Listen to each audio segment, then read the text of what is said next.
गौरी पुत्र गणेश की जय। हिंदू धर्म में प्रदोष का दिन बहुत ही शुभ माना जाता है, जो भगवान शिव की पूजा के लिए समर्पित है। हिंदू पंचांग के अनुसार वर्ष में कुल 24 प्रदोष आते हैं। प्रदोष व्रत महीने में 2 बार आता है। प्रदोष व्रत शुक्ल पक्ष और कृष्ण पक्ष की त्रयोदशी तिथि को होता है।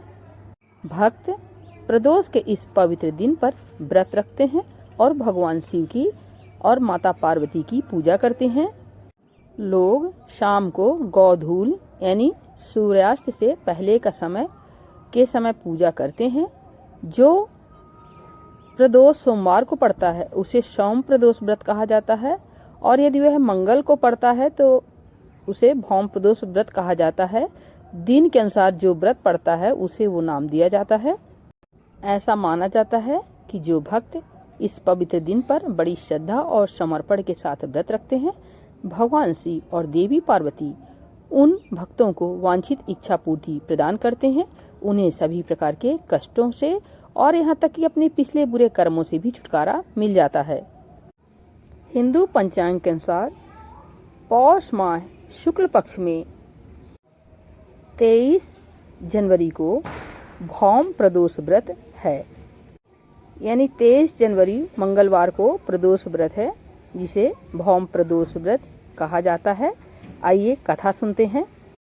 प्रचलित कथा के अनुसार एक बूढ़ी औरत अपने बेटे के साथ एक शहर में रहती थी। बुढ़िया को हनुमान जी पर दृढ़ विश्वास था। एक दिन हनुमान जी ने अपने अनुयायियों की परीक्षा लेने के लिए सोची।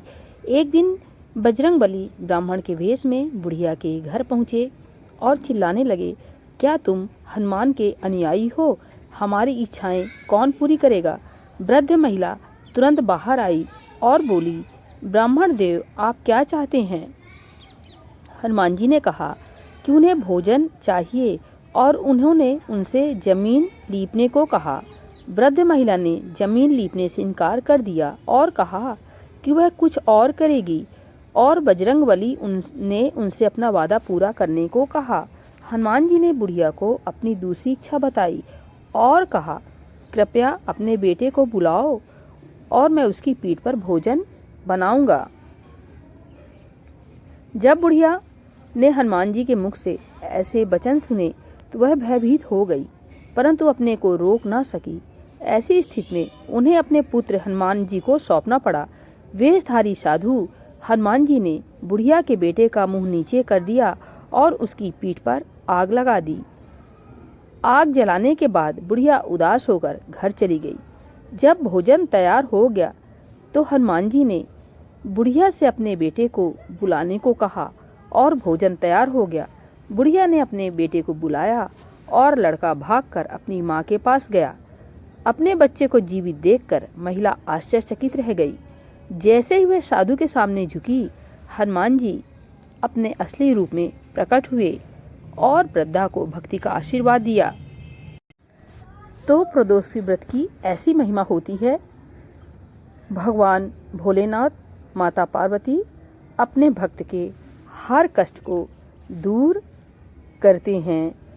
तो प्रेम से बोलिए, भगवान भोलेनाथ की जय, माता पार्वती की जय, प्रदोष व्रत की जय। फ्रेंड्स, कथा अच्छी लगी हो तो लाइक सब्सक्राइब जरूर करें। कमेंट बॉक्स में कमेंट जरूर लिखें। हर हर महादेव।